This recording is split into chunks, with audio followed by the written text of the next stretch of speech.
Hey folks, welcome back for another build video where we're talking about the Mosquito, the new exotic pistol, and the Deflector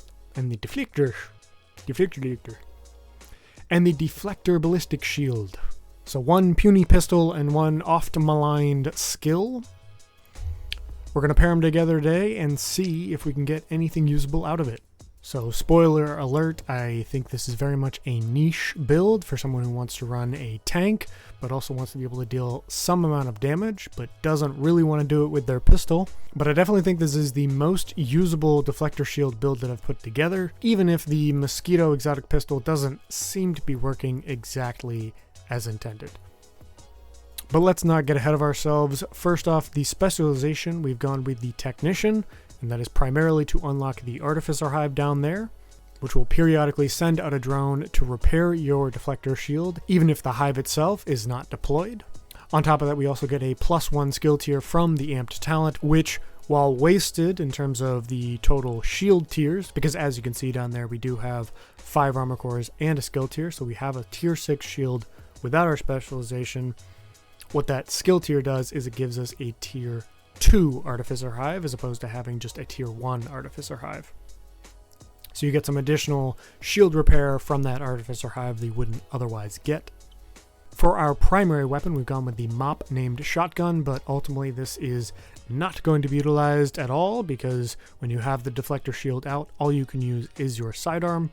So it's really just for those moments when you need some immediate armor back and you have an enemy close to death. You can pull out the mop, kill them, get that 10% armor on kill, and then get either an additional 10 or 20% depending on whether you get a normal or headshot kill from the preservation talent that we've rolled onto this shotgun. For our secondary weapon, similar theme to our primary weapon, we've gone with Emmeline's Guard, which sports the perfect preservation talent, so now you get 15% armor repair over 5 seconds and an additional 15% if you get a headshot kill. Ultimately, neither your primary nor your secondary weapon is going to be used all that often, because for the majority of the time you're going to be using the aforementioned Mosquito Exotic Pistol. And this pistol of course comes with Mosquito Song. Hitting an enemy applies a stack. Stacks are shared between players. At 10 stacks, the enemy will forcefully target the last player to apply a stack for 10 seconds. So if you're running in a group with multiple of these builds, which I wouldn't necessarily recommend, the last person to get a hit to get to 10 stacks will be the one the enemy targets. Additionally, stacks deplete every 5 seconds, and activating this effect on an enemy will remove all stacks from other enemies. So what this talent means when it works effectively is you can force an enemy to target you, which when paired with the Deflector Shield means you can force a target to fire at you and then deflect bullets back onto them. I find this particularly useful for rusher enemies like the True Sun's shotgun wielding enemies, because what you can force them to do with 10 stacks is to start firing at you, and then those powerful shotgun blasts are then deflected off of your shield back onto them, normally killing them outright if they're a red or purple enemy, and heavily damaging them if they are an elite enemy. On top of that, if you are running this build in a group, one thing that is particularly effective is when targeting named enemies. You can force them to target you instead of your more squishy red core wielding allies.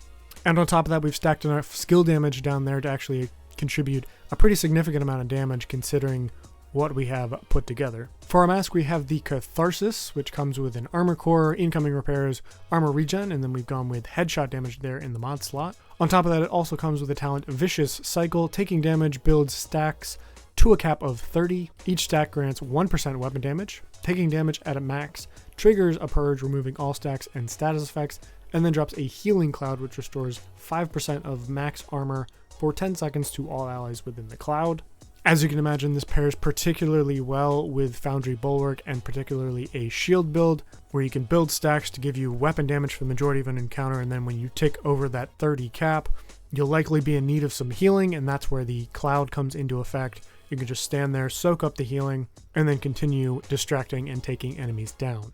For a backpack, we have our first piece of Foundry Bulwark. We'll run through all of the benefits here, and then probably reiterate them again to waste your time. At 2 pieces, you get plus 10% total armor. At 3 pieces, you're going to get plus 1% armor regen and plus 50% shield health. And then at 4 pieces, you get the makeshift repairs talent, Whenever you or your shield take damage, 25% of that amount is repaired to both over 10 seconds. And with both the backpack and chest piece talent here, those numbers are actually 35% of that amount is repaired over 5 seconds. So you get a larger amount of repair over a shorter period of time, both of which are incredibly beneficial to keeping your shield out and yourself upright. On top of that, we have the native core attribute of armor. We've rolled skill damage in that secondary attribute slot, and then we have headshot damage again in the mod slot here. The skill damage is to increase the overall damage of the Deflector Shield. Skill damage does, in fact, increase the deflected bullets damage.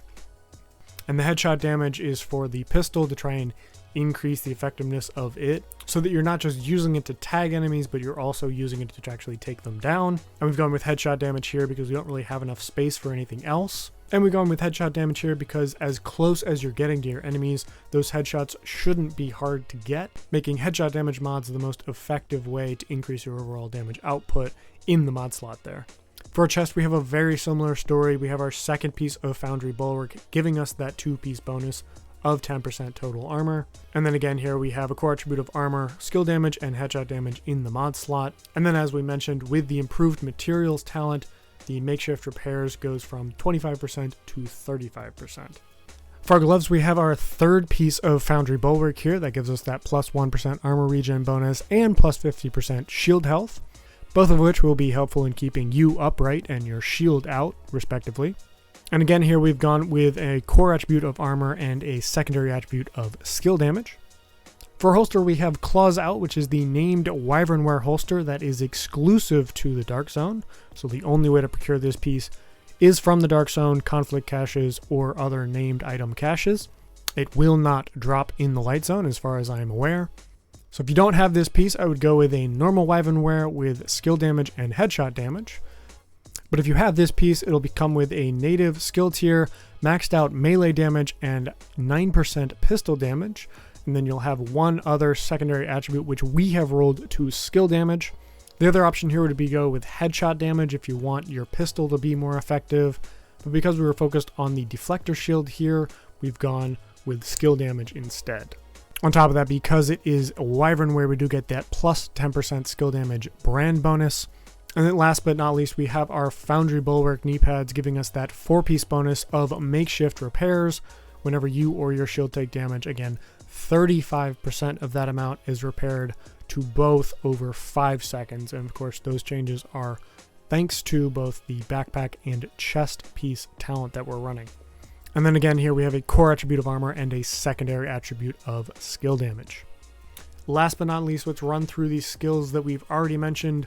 First, we have the Artificer Hive. I have it mapped to the left bumper slot just so I can keep the shield on the right bumper. But ultimately, it is just here to hang off of your backpack and take advantage of that second part of the first sentence there. The Artificer Hive sends out micro-electro booster drones that expend themselves to increase allied skill efficiency and refresh their duration. Periodically, it releases a drone whilst holstered. That's what you're taking advantage of. And this drone affects only your skills, but it does still repair your Deflector Shield after it's taken damage. And as you can see down there, you have a tier 2 Artificer Hive and all of the stats that affect that up above. And for our second and more important skill for this build, we have the Deflector Ballistic Shield.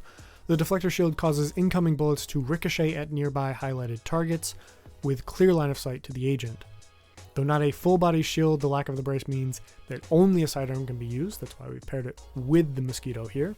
And of course, as with any shield in this game, shield tiers increase with both armor and skill tier core attributes. And while you are briefly disoriented when the shield breaks from hostile damage, that honestly won't happen nearly as much as you're expecting, given that we're at a max shield tier build, and we have both the Artificer Hive and Foundry Bulwark actively repairing your shield during combat. If you manage it correctly, you should effectively have 100% activated use of your shield during combat. And of course, at shield tier 6, you get plus 60% active regeneration, 250% extra health, plus 40% holstered regeneration, and plus 60% deflector damage. So as you'll see in the upcoming video, the way to use this build is to pull out that shield as soon as combat starts and enemies start firing at you. Make sure you're cognizant of your angles. Obviously, if an enemy is firing at you from the side or from behind, the deflector shield will not be very effective. And then make sure you're aiming at the enemy that you want bullets to be deflected onto. As you'll see later in the video, the deflector shield will indicate which enemy the bullets are going to be deflected onto, and on top of that, you should see the enemy fire being deflected in that direction if you're aiming correctly. And then last thing here, for longtime viewers of the channel, you will probably recognize this build. This is another variant of the shield wall build that we've put out before. I'll put a link to that in the description if you want a more shield specific build and not one that's trying to make use of the Mosquito Exotic Pistol and the Deflector Shield. But I will say I recommend you give this one a try. It's a lot of fun to run around with and is the most effective way I have found to make use of the Deflector Shield. A lot of times Deflector Shield builds fall apart because you can't keep yourself or the shield out long enough to make it effective. Between Catharsis, the Artificer Hive, and Foundry Bulwark, I think that solves both of those problems pretty effectively and still maintains a significant amount of damage output through both your pistol and, more importantly, your deflector shield itself. As always, don't forget to like, subscribe, and tell your friends about the channel so you can continue to help us grow and make videos like this. Thank you so much for watching, and we will see you in the next one.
Stay out of firing range. Access key detected.